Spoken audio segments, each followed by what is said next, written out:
Kain tayo mga idol. Wala pang tulog ayun.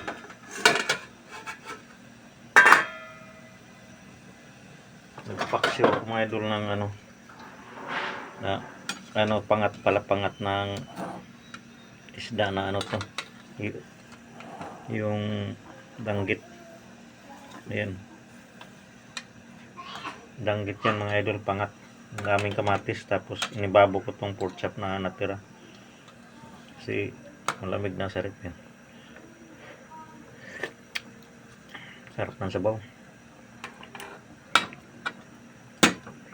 Yan, danggit yan mga idol, danggit na pangat, kita ba?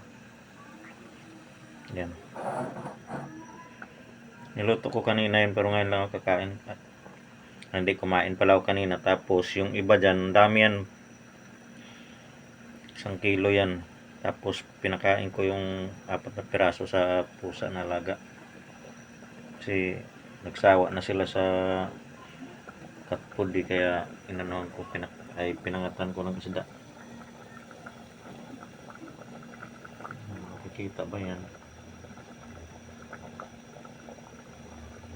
Makulo na mga idol, so magsandok akong kakain. Kain tayo mga lods. Hindi pala ako nakapagsaing, bahaw pala ito, magsasaing ako kasi yung anak ko darating yan. Ayan, pangat na anong tawag nito, danggit.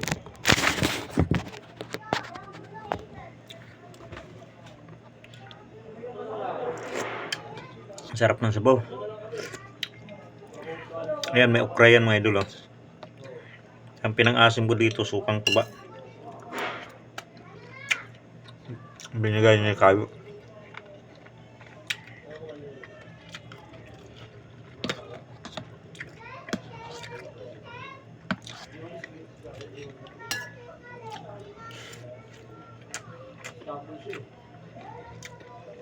Lagyan ko ng okra, tsaka yung ampalaya kong tanim, ayan, maliit pa, kinuha ko na.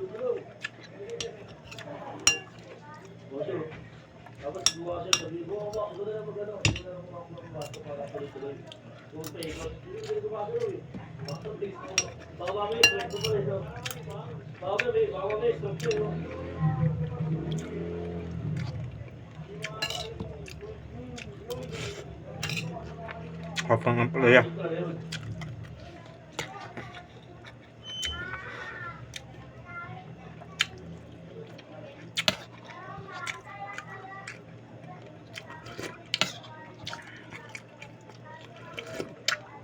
Ang dami kong okra nilagay dito, yun. Yung okra na nilagay ko dito mga idol, ano to, niniwa ni Mrs. Tapos nilagay sa baso, nilalagyan ng tubig kasi iniinom niya. Tapos ngayon kinuha ko.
Jay, isaya tawag ka.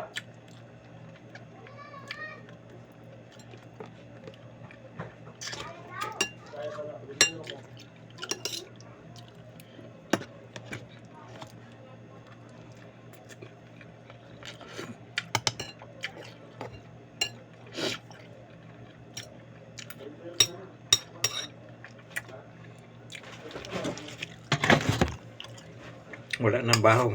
Ang sarap kasi. Parami yung kain ko.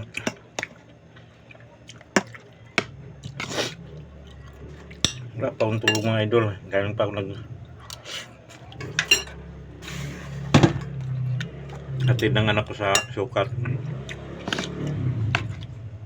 Pag uwi, luto. Tapos hatid na naman sa school. Ngayon nagsundo, galing ako nagsundo.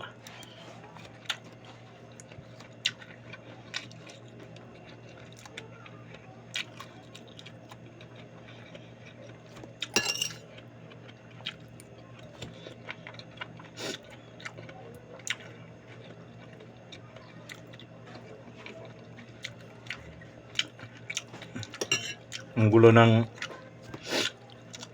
Pilipinas yan mga idol, no?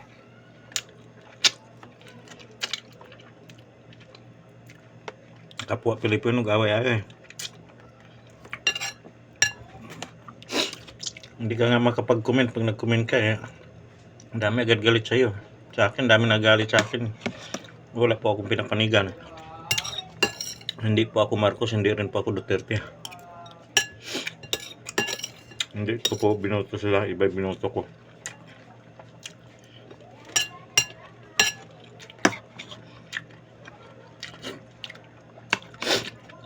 Naalala mo mga idol yung kung natatandaan nyo pa ito, isang halimbawa lang pa. Hindi naman to ano. May nabasa lang ako dun sa ano na nung si Duterte may nagbiro na kay digong na teacher na ipapatay, magbigay ng 50 million. Natandaan nyo pa ba yun? Yung teacher. Nabasa ko lang ito ngayon na idol nung nag-ano ko. Diba hinuli yun ng NBI o DOG? Pero sinabi ng ano, nagmamakawa na joke, diba? Para mapansin lang daw siya, hindi niya ano, biro lang.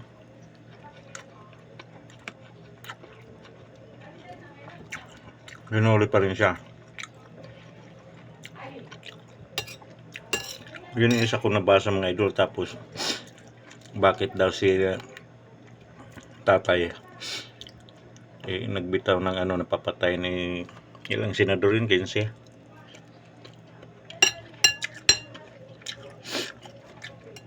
Hindi hinuli. Si Inday nagbitaw din daw ng ano na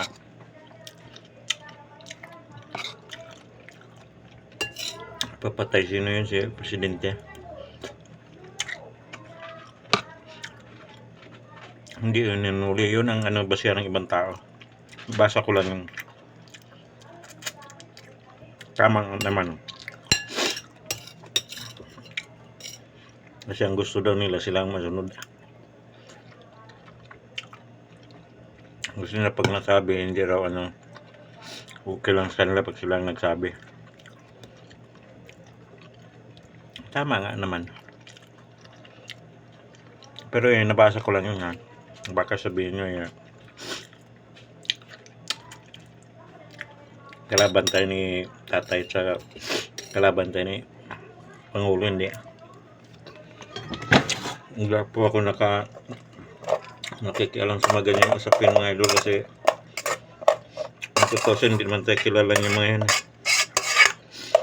Hindi naman tayo bigyan ng award ng mga yan kung manalo o matalo sila. Kaya gitna lang ako. Hindi tayo sumasali sa ganyang usapin, baka mamaya dyan pa tayo takihin eh.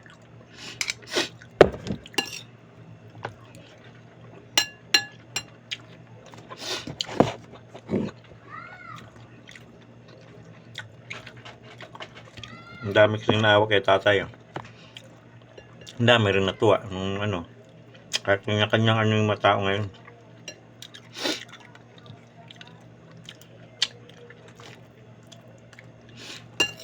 Dapat magkaisa na lang kasi.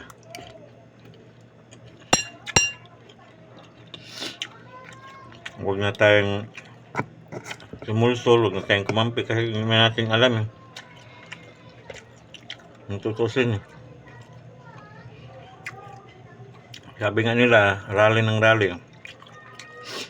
Kung ikagaganda ba daw ng Pilipinas yung rally, di mag-rally na araw-araw.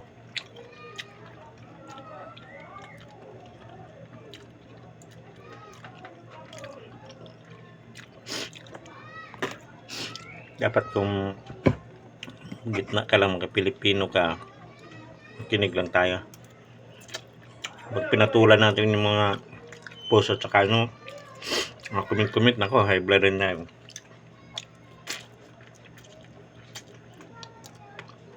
Ako nga, nag-comment lang ako doon sa ano, pinsan ko pa yun. Kung ano nang sinasabi. Kaya sinabihan ko, hindi po ako kalaban. Gitna po ka. Wala po akong ginakampiyan.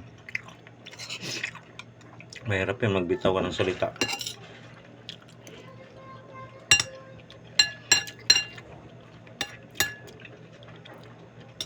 Yung halos ano mo na yung sarili mo sa kanila. Hindi ka man pinapasahod, buti nga kung kilala ka. Samantalang sila, ang sarap ng tulog, sarap ng pagkain. Kaya ba? Kahit nahinuli yan, ano ba, si tatay kahit tinuli ang presidente yan, ang daming bantay niyan. Sarap ng pagkain yan, sarap ng tulugan yan.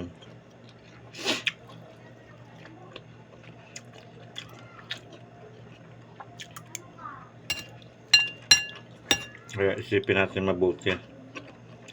Kahit tayo ay kakampi niya, pero pagdating sa ganyan, makinig lang tayo kasi may lalabas man yung katotohanan dyan. Kung mali ng huli, sila, siyempre sila mapapursahan yan.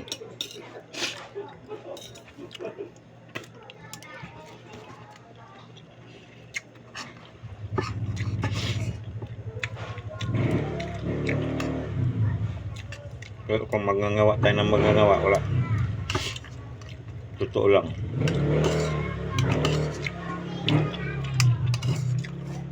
Yung iba hindi pa nga yata nakaresto sa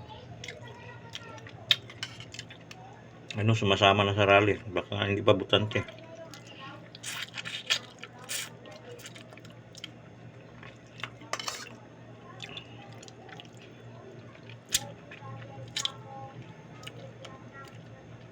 Kaya hindi talaga nagkakaisa kasi kanya-kanya pa rin kampi-kampi. Walang sports eh. Pag nanalo at matalo, galit, gaaway. Ako iba'y pananaw ko eh.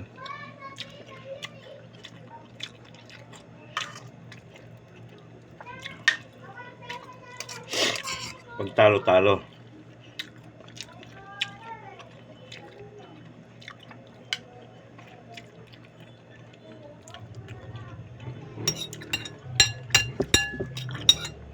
Kala mo manalo sila eh, aarugain tayo, bigyan tayo ng isang sakong bigas na ako.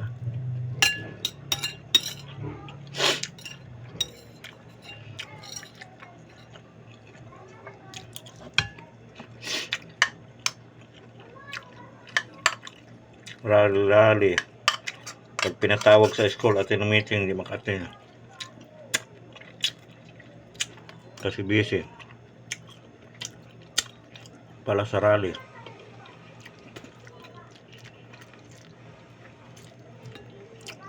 Hindi man masama mag-ano ka lang.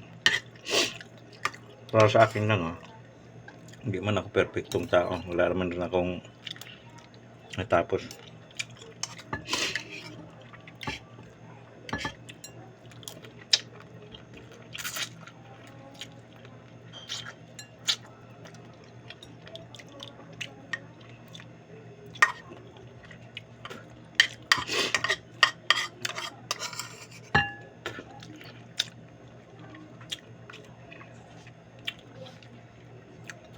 Kaya pinapakinggan ko lang yung ano, binabasa-basa ko lang yung ano.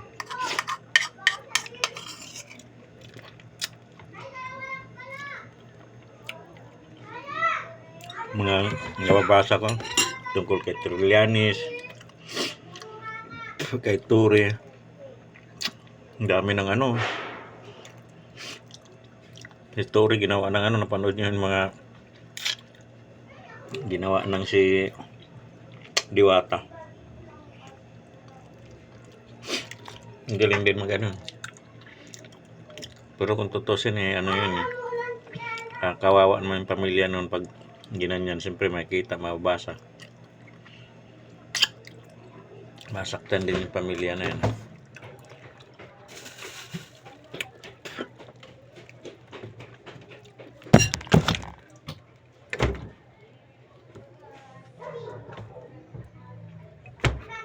Tsaka yung ibang tao, kaya ganyan yung mga idol, yung mga natama ni tatay nung kasagsagan na siya pang yun, nung magagalit na galit talaga. Ako wala naman akong galit dun. Kay Marcos wala din akong kasi hindi man tayo apektado sa ganyang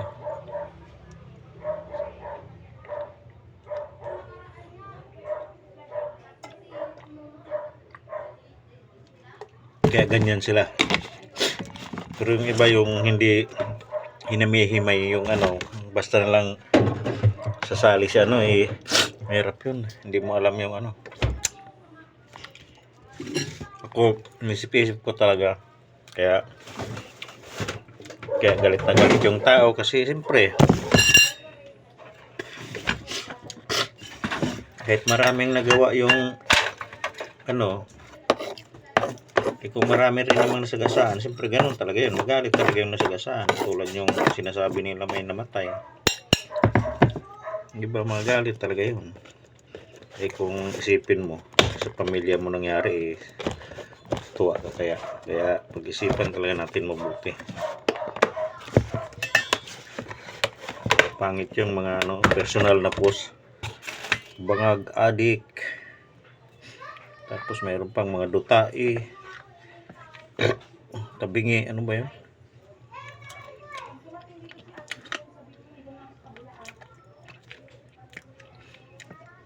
Parang wala nang respeto sa mga mga idol na.